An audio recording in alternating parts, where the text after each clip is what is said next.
I've been reading a lot as of recently, a lot of manga, manhwas, webtoons, anything and everything really. It has been a fun time. Perhaps I'm just seeking something that is different, that has a bit of substance that I haven't felt for a while. You know what I mean? You ever felt that way? Kind of want to experience something new and refreshing or revolutionary. And I know that's easier said than done. I know that's hard to come by because everything has been told in pretty much every single way ever. But sometimes you get small bits and pieces of things that are just really enjoyable, that are really satisfying to dig your teeth into, whether it be the story itself, whether it be the writing, whether it be the characters, whether it be the mystery or the theory crafting or the lore, anything.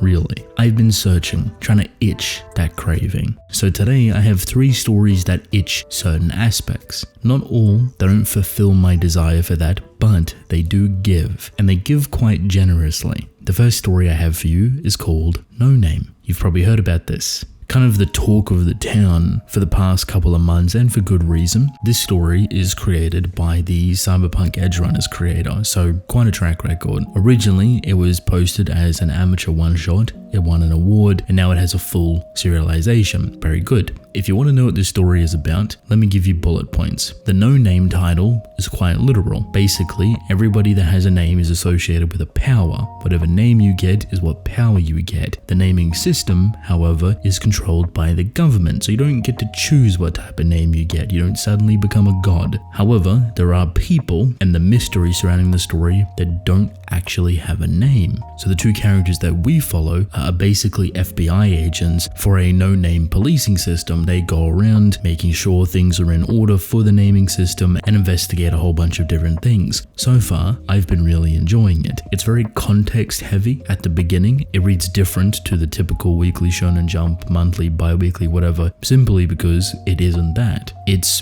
front-loaded with a ton of information, a ton of different ideas, but it's still entertaining enough to pique your curiosity. I really enjoy the mystery that they're currently building, and it's scratching my itch for a detective story. Something that is sinister and brewing and overarching and really complex and just spirals out of control into a multitude of different directions. That's what it seems like it's playing up to be. I'm also curious about the naming system and the abilities that are attached to those names, how complex or crazy or critical it could actually get, as well as the slow burn world building that's currently taking place. Everything is wrapping together nicely, and I understand it's not going to be everyone's cup of tea, but if it is, it's a sweet one. You're going to enjoy it. So far, it might be a bit early, but I think it has a bright future. Not for perhaps the general audience, but a big group of people that are looking for something that could be incredibly compelling. Time will tell us, but I do think it's left a pretty good impression.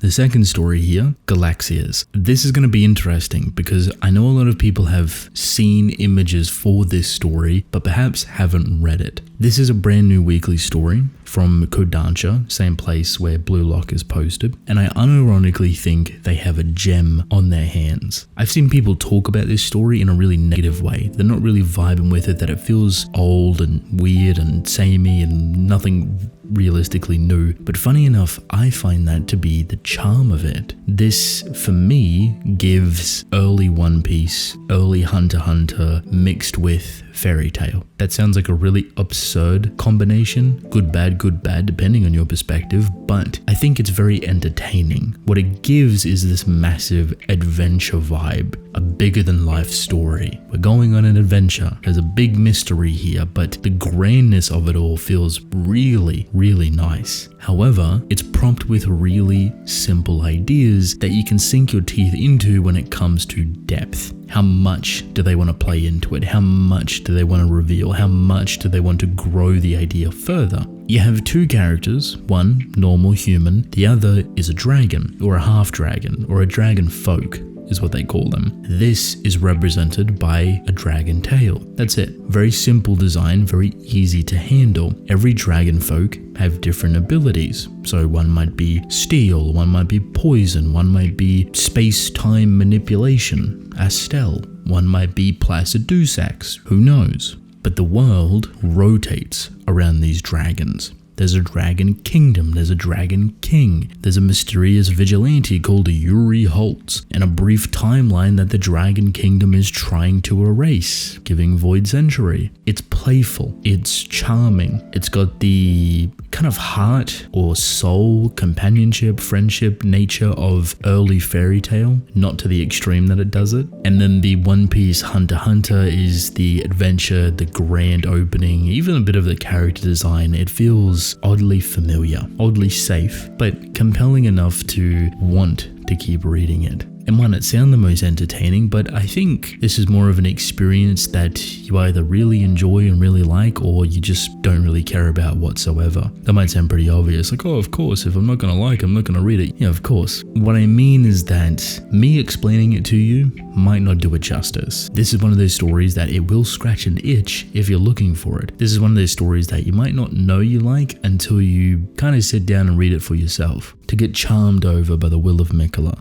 Now, we have the third and final story. The most dramatic, the most messed up, the most crazy story in this list. You see, so far, very tame, very standard, very approachable. Pretty much anyone can read them. This is going to be more for a smaller audience, more so because it's disturbing, a bit gruesome. This story is called Mad. I really like it, and originally I didn't think I would. See, the way this story opens is really standard, like bog standard. Okay, aliens, desolate planet, humans trying to survive and struggling to do so, they get obliterated, yada yada, standard stuff. I wasn't all too interested. Artistically, it kind of reminds me of like facial expression Chainsaw Man, overall kind of JJK with Akatami. That's a weird blend, but you get used to it very quickly and actually pays off really well. There's kind of a grime, rustic, chaotic kind of essence to it. Really makes no sense with the describing words that I gave it, but I guess if you do read it, you'll see what I'm talking about. That the chaoticness of the line work, the instability of it, stuff that's very scribbly and kind of thrown together with purpose, with intent, mind you, kind of works in its disgusting quote-unquote favor.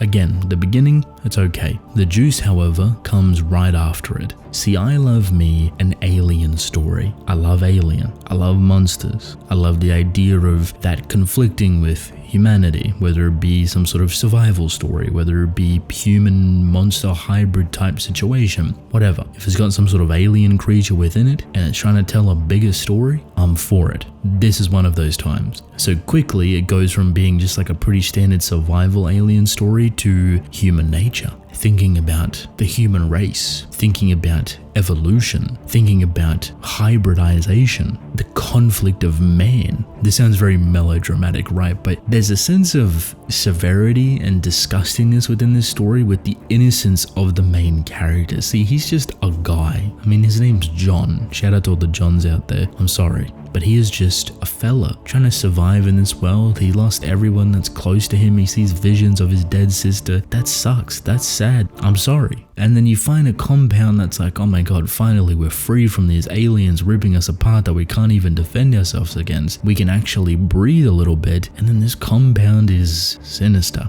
This compound is scary. This compound is pushing the idea of humanity forward, but in the worst way possible. It's creepy. And that is the juice. Creepiness, the eeriness, the unknown, the mystery. Honestly, it gives a tiny bit, a pinch of early Attack on Titan, and if it plays into those elements, the unknown, the unpredictable outcome that's currently building, you can have something very special on your hands. What starts off as just being straight alien invasion could turn into something incredible, and it already has the footnotes of it. I can't give you the detail of what those footnotes are as much as I'd love to explain it and spoil it, but I don't want to spoil it. Simply, it's only 6 chapters anyway, so you can go and read it for yourself. You'll catch up in no time. It's worth it. All of these stories here, I think, are worth it. Whether it's No Name, whether it's Galaxius, whether it's Mad, there's variety here. There's entertainment, there's enjoyment to be had. If you've read any of these stories, I would love to hear your thoughts on them. If you haven't, what seems interesting to you? What would you want to read out of these 3? Let me know.